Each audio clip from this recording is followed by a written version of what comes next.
ruthless millionaire thought he was sterile, until a boy in a wheelchair handed him a letter at his ex-wife's grave, and everything shattered.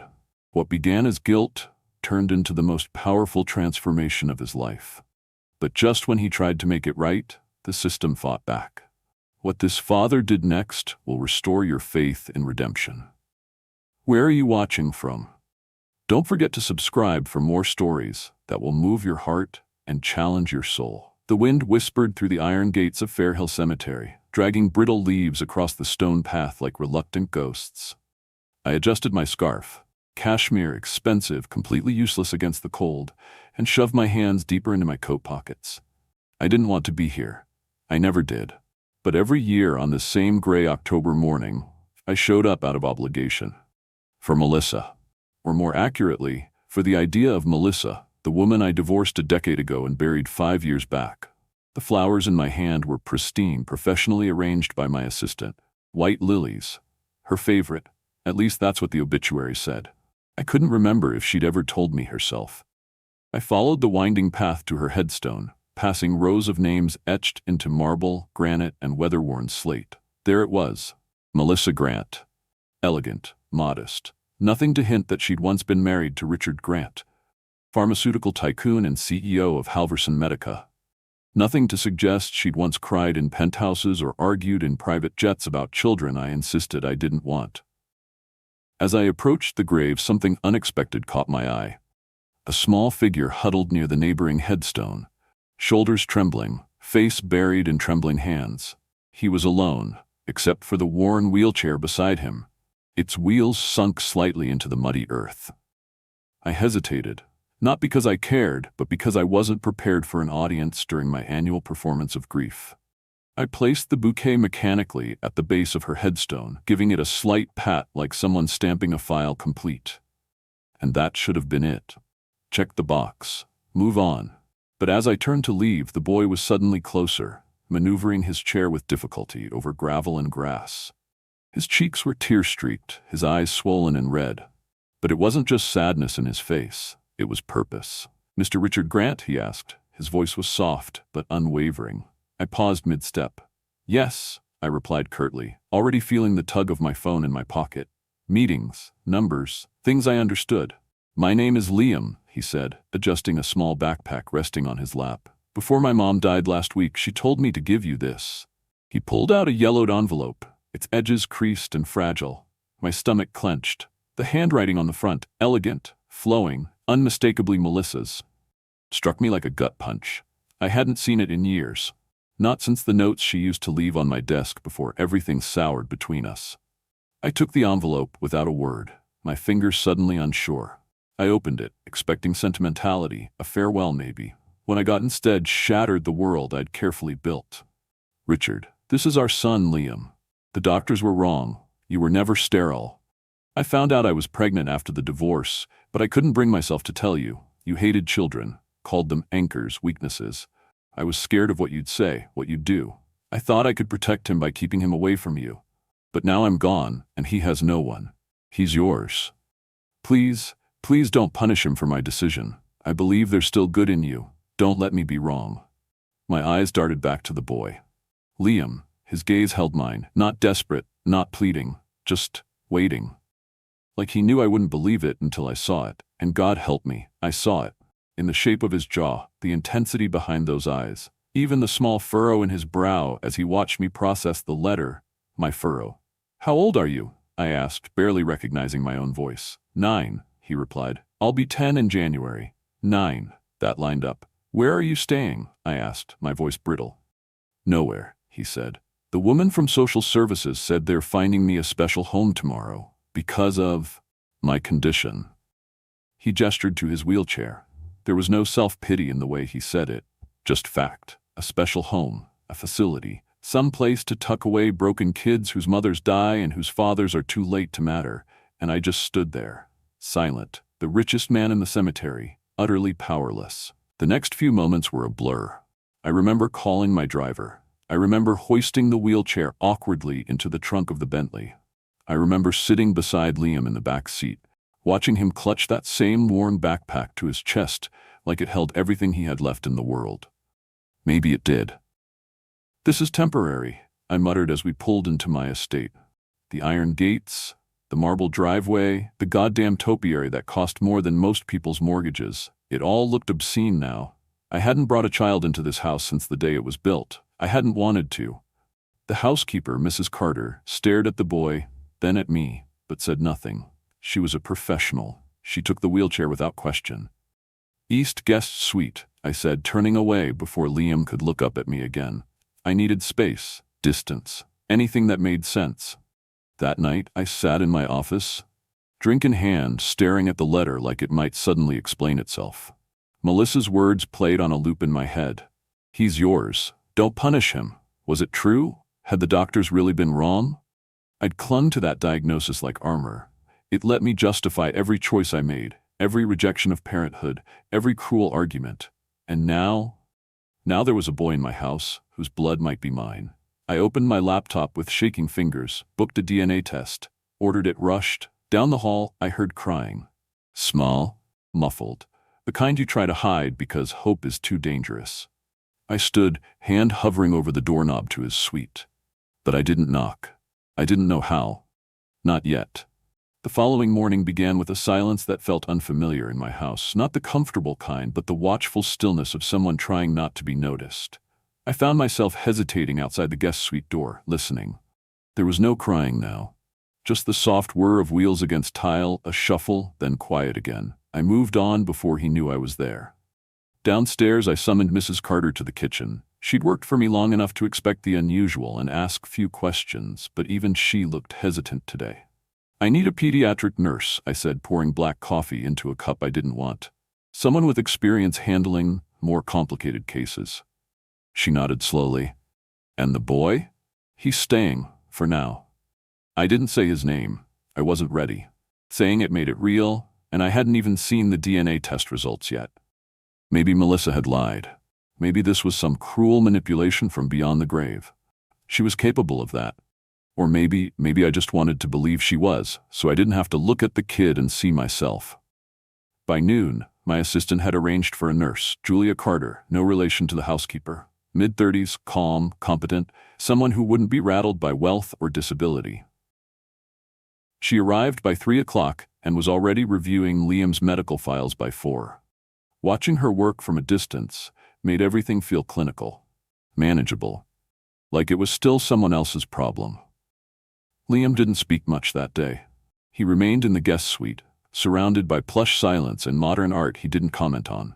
I caught him once trying to maneuver the wheelchair through the doorframe. He bumped it twice before reversing slowly and muttering, "Too narrow." That night, I sent an architect a message to begin measurements. Quietly, no need for fanfare. It wasn't pity. I hate pity. It was logistics. The boy ate dinner with Julia in the smaller breakfast nook. I didn't join them. I had Zoom calls, shareholder questions, clinical trials to review. And yet, between each slide deck and quarterly forecast, I found myself wondering what he ate. If he liked it. If Melissa ever told him he had my allergies, or my temper, or my ability to hide all things important behind cold logic. At 10 p.m., I stood in my study with the envelope again, rereading Melissa's words until the paper felt softer in my hands than memory should allow. The handwriting that once traced love notes across my morning desk now condemned me with quiet honesty. I had hated children, not in the way monsters do, but in the way a man does when he believes love makes you weak. Children ask you to be vulnerable, open, available. Melissa wanted them. I wanted mergers and acquisitions. She'd cried the night I told her I'd never change my mind. I didn't build an empire to leave it to someone who'll spill juice on the stock reports, I'd said. I remembered the way her face collapsed. That moment had stayed with me longer than any of our vacations or gifts. And now, a boy was sleeping down the hall. The sum of all that she was brave enough to raise without me. I didn't sleep that night. Instead, I researched his condition, congenital myofibrillar myopathy. The clinical terms rolled through my screen: muscle degeneration, increasing respiratory difficulty, wheelchair-bound by adolescence in most cases. There was no cure. Some trials, mostly international. Treatments slowed the process but rarely reversed it. At 1:22 a.m. I called the lab. "I want the DNA results tomorrow." The tech on the other end stammered. "Sir, we're closed." "I don't care if it's the apocalypse," I growled. "Move it up the list." The call ended with a reluctant agreement, and I sat there in the dim glow of the screen, wondering what the hell I was hoping for. That it wasn't true? That I wasn't responsible for this fragile little boy with his mother's eyes and my jawline? Or that it was? The next morning, I stepped out onto the East Terrace for the first time in months. It had been my wife's favorite spot, sunlight filtering through ivy-draped stone, a modest fountain murmuring in the corner. I'd forgotten how warm it could feel there. Liam was already outside, alone. He sat in his wheelchair, back straight, arms resting on the armrests with a kind of dignity that didn't match his size. He didn't turn when I approached. "The view's nice," he said, not looking at me. "I never noticed," I admitted. Silence stretched between us. Then he spoke again. "The doctors say I'll need the chair full-time soon." There was no fear in his voice, only finality, like a CEO delivering bad news he'd long accepted. "I've arranged for a specialist," I said, "and a new nurse. Julia will assist in your physical therapy." He turned then, slowly. His face was pale in the morning light, but his eyes were steady. "You don't have to keep me, you know," he said. "Mom said you might not want to." The words hit harder than I expected. He wasn't bargaining or begging. He was bracing. A child preparing to be discarded again. I opened my mouth, then closed it. I had nothing to say. I couldn't promise him anything yet. Not until the test came back. Not until I believed I could be anything more than the man who ruined Melissa's dreams. "We'll wait for the results," I said finally, my voice more hollow than I liked. "Until then, this is where you'll stay." He didn't nod, didn't smile. He just looked down at his lap and rested his hands on his thighs, like a man half his size but twice his age. I turned and walked back inside. But when I reached the threshold, I heard his voice behind me. "I like the garden," he said. "Mom never had room for flowers." I didn't answer. I didn't know how to. Later, in my office, I stared out the window as Julia wheeled Liam back inside. She said something. He laughed. It wasn't loud, but it cracked the silence of the mansion wide open. And for the first time in years, I felt the walls begin to tremble. The DNA results arrived the next morning, couriered in a slim white envelope with my name typed across the front in clean, clinical font. I didn't open it immediately. I stared at it like it was some kind of live wire. Strange how a single piece of paper could hold more weight than all the contracts I'd ever signed. Eventually, I took it to my study, poured myself a drink I didn't need, and sat in the same chair where I'd read Melissa's letter. There was a tightness in my chest I didn't recognize. It wasn't fear. I'd faced market crashes, government audits, and hostile takeovers. This was something else. Maybe guilt, maybe hope. I wasn't sure which scared me more. I opened the envelope. 99.9% probability of paternity. Just like that, the world rearranged itself. Melissa hadn't lied. Liam was mine. I sat there for a long time, the report trembling in my hands, not because I didn't believe it, but because I did. And because now I had no excuses left. He wasn't a mistake. He wasn't some burden dropped on my doorstep. He was my son. A boy I'd never held, never taught how to ride a bike, never even known existed. And now he was here. Sick. Alone. Watching me from across long hallways, probably wondering when I'd sent him away.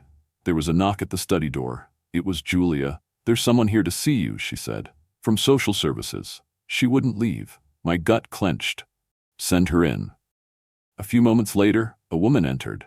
Mid-40s, sharp suit, stern expression. She carried a folder thick with forms and government seals. The kind of bureaucrat who could dismantle your life with 3 lines of red ink. "Mr. Grant," she began briskly, "my name is Angela Bryant. I've been assigned to Liam's case since his mother passed. I understand you've taken him into your home?" I gestured to the chair across from me. "Temporarily."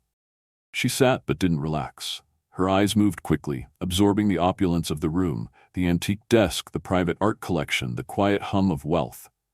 "I have some concerns," she said, flipping open the folder. "Liam's a special needs child. His condition is progressive, and he requires consistent medical support and emotional stability. Are you prepared to offer that?" "I've hired a full-time nurse and arranged specialist consultations." "That's not what I asked." I didn't respond. She leaned in, her voice softening slightly. "Mr. Grant, your background doesn't exactly inspire confidence. You're known for prioritizing results over people. Frankly, I'm here to determine whether this arrangement is even suitable." I bristled. "He's my son." "Yes," she said carefully, "but being a father requires more than DNA." The words struck deeper than I let show. She handed me a form. "I'll need to schedule a home evaluation in the coming weeks. In the meantime, we'll be reviewing Liam's well-being. If anything seems lacking, he'll be placed in a specialized facility." I watched her leave with her clipboard and warnings. The door shut behind her like a gavel striking. Later that day, I found Julia in the garden with Liam. He was sketching something, awkwardly because his hands had started to weaken. She was helping him steady the paper. I stood at a distance and watched. "You look like him," she said to Liam. He shrugged. "Do I?" "In the way you get quiet when you're thinking," she said, "and the way you pretend you don't need help until you absolutely do." Liam didn't respond, but his pencil slowed. That night, Julia came to my study. She wasn't there to report anything. She just stood in the doorway, arms crossed. "He needs you. Not your staff, not your money, you." "I'm doing everything I can," I replied defensively. "No, you're doing everything that's convenient. You call specialists, you build ramps, you renovate bathrooms, but you don't sit with him. You don't ask how he's feeling. You haven't even tried to understand what he's going through." I opened my mouth to argue, but there was nothing to say. "You're trying to fix him like he's a company in trouble," she added. "But he's not a project, Richard. He's a little boy who just lost his mother, and he's terrified you'll disappear next." She left without waiting for a response. I stayed up most of the night again, unable to sleep. I found myself logging into the research archives of Halverson Medica, the company I'd spent half my life building. It didn't take long to find the file, Project Aegis, a once promising study on pediatric neuromuscular degeneration, myofibrillar variants among them. A research team of 6, preliminary trials, promising leads, terminated. I opened the memo. "Due to insufficient ROI projections and limited patient populations, Project Aegis will be dissolved effective Q3. Approved by CEO Richard Grant." My signature sat below like a brand. Cold, efficient, unforgiving. I'd shut down the one project that could have helped my son. Bile rose in my throat. I closed the file and picked up the phone. "Get Dr. Samuel Klein," I told my assistant, "the one who led Project Aegis. Find him and bring him back." She stammered something about him leaving the company. I didn't care. Pay him whatever he wants. "But sir, the board." "To hell with the board. Restart the project, rename it, hide it. I don't care. Just bring it back." I hung up, breathing hard. I wasn't sure what was happening to me, but something inside me had shifted. Like a curtain had finally been ripped open after years of darkness. Later, as I passed by the guest suite, I heard Liam coughing. Harsh. Persistent. I reached for the doorknob and stopped. What if he was asleep? What if he wasn't? I didn't knock, but I didn't walk away either. I stood there, listening, trying to summon the kind of courage I'd always associated with weakness. Eventually, the coughing subsided, and I turned back down the hall, the weight of that DNA result still burning in my pocket. The house had begun to change. Not visibly. Not yet.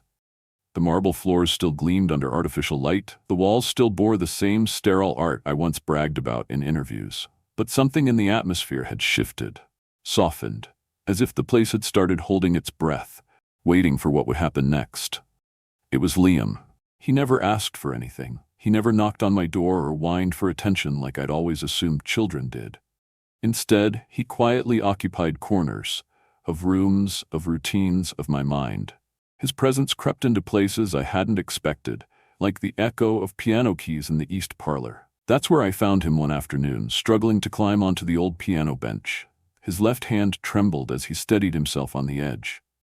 The keys were dusty, untouched for years, but his fingers hovered over them like they knew where to go, if only they'd obey. I leaned against the doorway, watching. He pressed a key, then another. The sound was off-tempo, like a song trying to remember itself. His knuckles stiffened, and he paused, frustrated. I could see the effort it took him just to sit upright, but he didn't give up. He played 3 notes, then 5, then hit a wrong one and sighed, rubbing his wrist. "Stupid hands," he whispered. I cleared my throat. He jumped, startled, not realizing I was there. "I didn't know you played," I said, stepping into the room. "I used to," he replied, avoiding my gaze. Mom gave me lessons before my fingers started getting weak. He shifted on the bench, trying to make space for his legs that didn't bend the way they used to. I wanted to remember a song, but I can't. He didn't cry, but the tremble in his lip was unmistakable. I wanted to say something, anything, but the truth was I didn't know how to comfort a child. I only knew how to fix problems, with money, with strategy, with delegation. None of that worked here. So I sat beside him awkwardly and looked down at the keys. "That one," I said, pointing. "Middle C. Try that one again." He did. The note echoed softly in the empty room. Then slowly we began to find the melody together. Not perfectly, not even well, but enough that the air between us felt different. Less like strangers, more like partners in something neither of us fully understood yet. That evening, Julia found me in the kitchen. She looked tired, but not physically. It was the weariness of watching someone fail to understand what should be obvious. "He needs more than his medicine," she said bluntly. "You're the only one who doesn't see that." I set down my glass. "I'm doing the best I can." "Are you?" she asked. "Because to me, it looks like you're still holding your breath, waiting for someone to give you permission to care." I didn't answer, mostly because I wasn't sure if she was wrong. She stepped closer. "He's 9, Richard. He just lost his mother. He's losing control of his own body. And now, he's in a mansion with a man who barely looks him in the eye." Her words hit like tiny, deliberate knives. "Do you even know what his favorite color is?" she asked. I didn't. "Then start there." After she left, I wandered the hallways like a man out of place in his own life. Eventually, I ended up outside Liam's room. His door was ajar. Inside, the nurse had dimmed the lights, and soft breathing told me he was asleep. I stood there, watching his small chest rise and fall, a thin blanket tucked around him with military precision. His wheelchair sat by the window. His backpack, a worn canvas thing with frayed straps, rested beside it, still zipped like he might need to grab it at any moment and run. Except he couldn't run. He never would. The weight of that realization settled on me like a stone. I returned to my study and pulled out a book, one of those science for kids collections I used to ignore in airport bookstores. I flipped through the pages until I found a short article about astronauts and bone density loss in zero gravity, something he might like, something that explained weakness in a way that sounded strong. The next night after dinner, I knocked on Liam's door. He opened it himself, slowly, wheeling backward to let me in. I held up the book like it was a peace offering. "I thought maybe you'd like this," I said. He glanced at the cover. "Space," I nodded. "They say astronauts lose muscle in space. Their legs get weak. They have to do special exercises to stay strong." He didn't say anything, but he didn't send me away either. I sat down beside his bed and opened the first page. At first, I read stiffly, like a man delivering quarterly results. But after a few minutes, something shifted. The words stopped being data. They became a story. His eyes started tracking every sentence. When I mispronounced sarcopenia, he corrected me, grinning. "That's muscle loss," he said, proud. By the time I closed the book, his head had slumped against the pillow. He didn't say goodnight. He didn't have to. I stayed for a moment longer, just watching him breathe. The next day, Mrs. Carter told me Liam had asked for more books, about space, about science, about things that made the world seem larger than what his legs allowed him to reach. I ordered 20. That night I knocked again. This time he was waiting. And for the first time in a long time, I wasn't afraid of what I might find behind the door. 2 weeks after the DNA test confirmed what I'd already begun to feel, I received an invitation to a medical conference in Boston, an annual summit on experimental treatments and emerging research in pediatric neurology. I had ignored it for years. Conferences like these were once beneath me. I preferred closed-door mergers, data projections, and power plays over PowerPoints. But this time, something tugged at me. I stared at the invite longer than I should have, then glanced at the boy in the garden below my office window. Liam was trying to draw again, propping his sketch pad against the armrest of his wheelchair, squinting against the afternoon sun. His wrist still wore the brace. His hand shook with each pencil stroke, and yet he didn't stop. That night over dinner, I surprised both him and Julia. "We're going to Boston." Liam blinked. "We?" "There's a panel on experimental treatments. I need to speak to a few of the scientists presenting there." Julia narrowed her eyes. And what about his therapy sessions? His medications? I've already arranged a temporary nurse in Boston. You'll have a paid break, Miss Carter. I didn't ask for a break. I didn't answer. The decision was final. We flew out 3 days later. I'd booked the penthouse suite at the Grand Meridian. Liam marveled at the marble floors and chandelier in the lobby, then whispered, "This place smells like new shoes." I wasn't sure what to say to that. I didn't know how to explain that I barely noticed scents anymore. Our suite had an accessible bathroom, voice-activated lights, and a view of the harbor. Liam explored it slowly, trailing his hand along the windowsill, peeking at the room service menu like it was a secret book. "Mom used to tell me about places like this," he said, settling into the large armchair near the fireplace. "She'd show me pictures, said you were always flying to big cities." I turned away and adjusted my tie. She wasn't wrong. That night, I left him with the local nurse I'd hired. Julia had insisted on interviewing her herself before approving the arrangement. The woman was capable, calm, and kind, but I still hesitated at the door before leaving. The conference reception was a sea of dark suits and glinting name tags. Familiar faces nodded, some with respect, others with veiled disdain. I knew the look. They'd read the headlines. Whispers had started ever since I'd quietly reopened the rare disease division. It didn't match the Richard Grant they remembered. Richard Grant. A voice boomed behind me. Still swimming with sharks? I turned to find Dr. Alan Monroe approaching, champagne flute in hand, smile sharp enough to draw blood. He'd once led a research project I'd personally cut, declaring it a noble but unprofitable pursuit. He never forgot it. "Dr. Monroe," I said, extending a hand. He didn't take it. "Surprised to see you here. This conference is about helping people, not monetizing their misfortunes." Around us, the hum of conversation dimmed. I caught a few side glances. So this was going to be public. "I'm here to discuss partnerships for trial expansions," I replied evenly. "Is that what we're calling PR stunts now?" he asked, voice still cheerful. "Trying to buy your conscience back?" Before I could respond, a commotion at the doorway cut through the tension. Liam, wheeled by the temporary nurse, entered the reception hall. His eyes were wide but confident. He scanned the crowd, then found me. "Mr. Grant," the nurse said, breathless. "I'm sorry. He insisted on coming, said he wanted to see where you were talking to the important people." I walked to them, unsure if I was furious or grateful. Liam looked up at me, expectantly. "I thought you were resting." He shrugged. "I can rest after. I wanted to meet the people working on my condition." And just like that, the temperature in the room changed. Whispers stilled. Attention shifted. Monroe's gaze moved from me to Liam. His mocking expression softened. He knelt down to Liam's level. "You're here about muscle diseases?" he asked. Liam nodded. "I have one.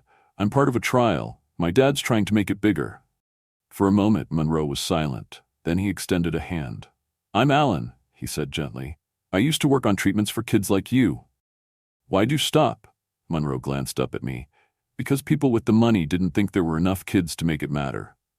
Liam's face twisted slightly. "That's dumb," Monroe laughed. "You're right, it was." And just like that, a door cracked open between us.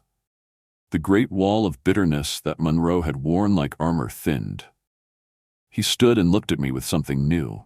Not forgiveness, but perhaps a challenge. "I'm giving a talk tomorrow on protein therapy developments," he said. "Bring him. He might ask better questions than the panel." Back at the hotel, Liam was quiet. In the elevator, he clutched the sketchpad he'd brought, flipping through unfinished pages. "She said you were famous," he murmured. "Who?" "Mom said you were the shark of Pharma Street." I winced. "That's not exactly a compliment." "She said you were really good at making money, better than anyone, but sometimes you forgot what you were making it for." I didn't reply. "Were you always like that?" he asked. "Or did something happen?" I pressed the elevator button harder than necessary. In the suite, he went to bed early, tired from the travel and the reception. I watched him sleep for a while. He looked smaller here, curled beneath the plush hotel blanket, breathing lightly. Later, I stepped onto the balcony and called Julia. "How's Boston?" she asked, voice dry. Liam interrupted a room full of researchers and scolded one of the best minds in medicine. "That sounds about right." I paused. "He's changing me." "No," she said. "He's showing you who you were before you got lost." I didn't sleep much that night. The next morning, I called my office and canceled my scheduled speech. There were panels I needed to attend, people I needed to listen to, not speak at, and a boy who had just reminded me that redemption doesn't come through reinvention. It comes through showing up. One step, one conversation at a time. It happened 3 days after we returned from Boston. I'd been in back-to-back calls all morning, meetings with research directors, compliance teams, and one particularly tense discussion with a former board member who accused me of personalizing the company's mission at the cost of quarterly stability. I'd ended that call by hanging up. When I emerged from my study, the house was too quiet. The kind of silence that usually meant trouble. I found Rebecca in the foyer, crouched beside Liam, who was sitting at the base of the grand staircase. His wheelchair was parked nearby, but not in use. His arms trembled as he gripped the railing. "What's going on?" I asked. Rebecca looked up sharply. "He was trying to climb the stairs." Liam didn't even look at me. "I didn't want the elevator," he muttered. My chest tightened. The elevator had been installed precisely for this reason, to make the house easier for him. He'd used it without complaint since the renovations were complete. But today, he'd tried to do it the hard way. "I used to take stairs all the time," he said through clenched teeth. "Before everything started breaking." His voice cracked on the last word. He planted one foot on the first step, used the banister for leverage, and hoisted himself up. He shook with effort, but made it. A flash of pride passed across his face, brief but bright. Then he tried for the second. His arms buckled. His foot slipped, and in one horrifying instant he toppled backward. I was moving before he hit the ground. The sound of his body striking the marble floor echoed through the house. Rebecca was beside him in seconds, so was I. He cradled his left arm, wincing in pain. "Where does it hurt?" Rebecca asked, her voice controlled but tight with urgency. "My wrist?" he gasped. "I think I broke it." We drove straight to the hospital. I didn't wait for security clearances or concierge calls. I carried him myself, his small frame pressed against my chest like a piece of fragile glass. In the emergency room, the fluorescent lights felt too harsh, the walls too sterile. I stood while Rebecca filled out paperwork, watching Liam from a distance as a nurse fitted a temporary splint. His eyes flicked toward me once, then away. I hated that look, like he was preparing to be blamed for something that wasn't his fault. "What were you thinking?" I asked him quietly once we were alone. He didn't hesitate. "I was thinking I'm tired of being carried." The honesty of it cut deep. Later, as he lay on a narrow hospital bed waiting for X-ray results, he looked up at the ceiling and said, "Why do they even build stairs?" "What do you mean?" "If you build things everyone can't use, you're really saying some people don't matter." I said nothing. He turned his head to me, eyes sharp. "Isn't that what you did at your company? Decide who matters." The question landed harder than anything Monroe had thrown at me in Boston. Harder than the board's complaints. Harder than the DNA results. Because he was right. I had spent my career deciding which illnesses were worth solving, which conditions were too rare to matter, which lives were statistically insignificant, including his. That night, back at the mansion, I stood in the window of my study, watching the team of contractors finish installing motion sensor lights along the garden paths. Everything had changed. Doorways widened, ramps added, bathrooms rebuilt, handles lowered. But it still wasn't enough. Because adaptation wasn't just about convenience, it was about dignity. The next morning, I knocked on his bedroom door. He was still in bed, his wrist now in a bright blue cast, propped up on a pillow. Rebecca sat beside him, adjusting his pain medication. "I brought something," I said, holding up a stack of blueprints. He perked up. "What are those?" "Plans for the new therapy room. We're adding parallel bars for mobility practice, a treadmill with custom support rails, and I'm moving my office downstairs. That way, we're both on the same floor." He blinked at me, as if unsure whether to believe it. "I thought you hated noise," he said slowly. "I've learned to hate silence more." Rebecca rose and gave me a rare approving look before exiting. I pulled up a chair and spread the blueprints across his bed. He leaned in, inspecting the designs. "There's also a new button-activated lift in the library," I said. "You'll be able to reach every shelf, and the grand piano's being moved to the atrium. Better acoustics and better access." He looked at me, head tilted. Why are you doing all this? I took a breath, because I should have done it weeks ago. Liam didn't respond right away. He looked down at his cast, his fingers wiggling slightly beneath it. I wanted to be strong, he whispered, like you. I reached across the bed and gently tapped his forehead. You're already stronger than I'll ever be. That afternoon, I met with the board. It didn't go well. We've reviewed your revised proposal, Gerald Hoffman, my CFO, said, barely hiding his disdain. And allocating 40% of R&D toward neuromuscular disorders is, frankly, reckless. I disagree, I said, standing at the head of the conference table. It'll decimate our margins. Patricia Chen snapped. Shareholders will revolt. Then we'll educate them, I said, or we'll find new ones. Hoffman narrowed his eyes. This wouldn't have anything to do with your son, would it? I met his gaze, steady. Everything I'm doing has to do with what's right. And yes, that starts with Liam. Murmurs rippled around the table. Mr. Grant, Patricia said carefully, you've built this company by being pragmatic, by keeping emotion out of the equation. Now you're risking all of it. No, I replied, my voice low. I'm finally building something that matters. The vote was scheduled for the following week, but I already knew the outcome.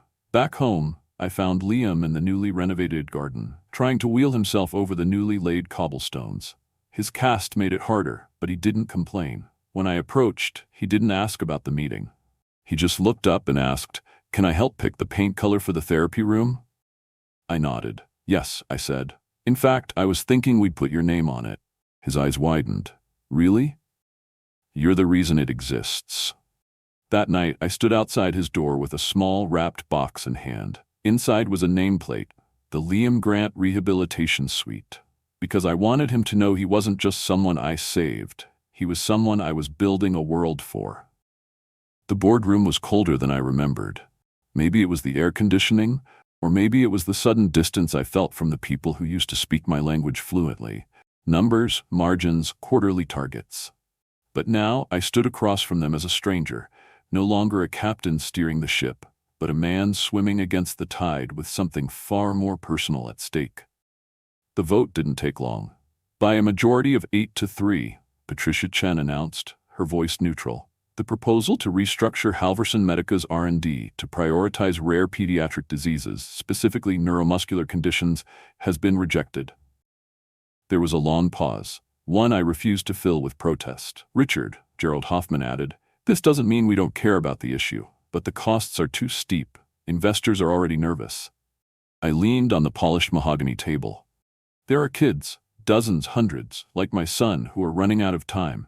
There are promising leads sitting in folders collecting dust because we can't assign them a profit. "We're a corporation," Chen said softly, "not a foundation."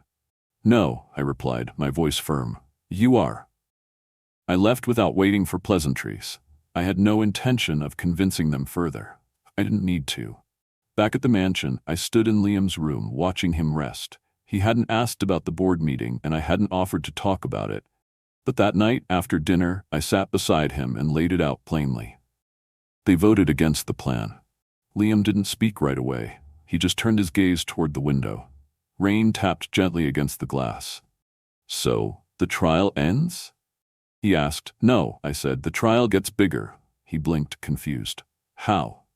"I've sold a portion of my shares," I said, "enough to free capital without losing all control. We're creating a new division, independent, private, answerable only to us." Liam sat up straighter. "Us?" I handed him a small folder. Inside was the proposal I'd signed that morning. The Grant Initiative for Pediatric Neuromuscular Research. His name, right below mine. His fingers traced it slowly, reverently. "But what about the other kids?" he asked, looking up. "If we grow the trial, will they get in too?" I smiled faintly. "That's the idea," he swallowed. "Even if it means I have to wait longer?" I hesitated. "Why would you wait?" "Because it's not fair," he said. "I don't want to be first just because I have a rich dad. I want to be one of many."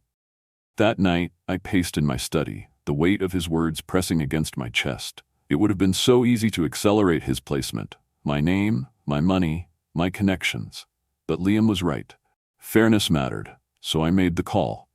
"Expand the trial to 50 children, I told the research director. "Start with the ones most at risk. We'll need infrastructure, staff, equipment. Get it done," I interrupted, "and move fast." 3 weeks later, the first cohort began treatments. Liam was number 37. We held a small event at the Foundation's new wing. The room buzzed with quiet hope. Families, doctors, researchers, all gathered for something rare in our line of work: possibility. The banner behind the podium read, "The Grant Initiative, powered by progress, guided by compassion." I didn't speak at the podium. I let Liam do it. He wheeled up to the microphone with his cast finally removed and a new brace in its place. He smiled nervously and cleared his throat. "I used to think I was alone," he said, "but I'm not. And neither are the other kids here. My dad used to build medicine that made money. Now he builds medicine that makes life better." The applause was deafening. Afterward, Monroe approached me, his eyes glassy. "You found your purpose," he said. "I almost lost it first." We stood in the observation room, watching the first round of children begin physical evaluations. Liam sat beside a girl with twin ponytails and a sharp wit. They were already arguing over which superhero would be the best lab assistant. Then it happened. Liam stood, slowly, unsteadily, but he did. 1 foot forward, then another. The room froze. Every eye locked on him as he took 3 measured steps toward the balance bars. The room erupted in quiet gasps, then tears, then applause. Monroe was crying openly. So was Rebecca. And I felt my knees weaken. He turned toward me, smile wide, breathless but triumphant. "I told you I'd walk again," he said. I couldn't respond. My throat had closed around every word. That evening, we returned to the mansion. The therapy room was quiet now, humming faintly with sterilized air and new beginnings. I found Liam sketching in the garden. A new drawing, me standing behind him, both of us smiling. The lines weren't perfect, but the emotion was. "Can we go back to the cabin someday?" he asked. "Soon," I said. "Very soon." Before I left, I reached into my coat and handed him a letter. "What's this?" "A promise," I said. He opened it. Inside, a note handwritten in ink. "By the time you turn 11, this trial will reach 200 children." He looked up, eyes wide. "You mean it? Watch me." The sun dipped behind the trees, casting long shadows across the garden paths. Liam now navigated with greater ease. For the first time, he didn't look fragile. He looked unstoppable. It began with a letter and ended with a legacy.